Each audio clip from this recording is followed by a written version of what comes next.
Здравствуйте, меня зовут Алиса, моя фамилия Чайка, мне 14 лет, и мой рост 64, я живу в Санкт-Петербурге, и мне есть мечта с детства работать с моделью, а также сниматься в кино, то есть быть как бы актрисой, но есть одна проблемка, она заключается в том, что я как бы глухая с рождения, но зато я слышу благодаря кохлеарным имплантам, которые я ношу с детства, ну и считается, на проблем практически решили.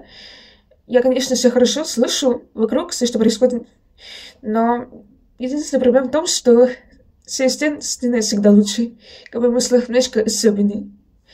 Но это не самое страшное, к счастью. В общем, ну, то, чем я люблю заниматься в жизни. Ну, в основном мне нравится рисовать, читать, гулять, лепить, вязать, играть на гитаре, танцевать. Ну, в общем, я творческая личность.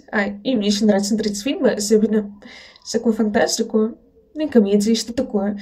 Вот, в общем, спасибо большое за просмотр. Мини-видео визитки. Всем пока, всех целую.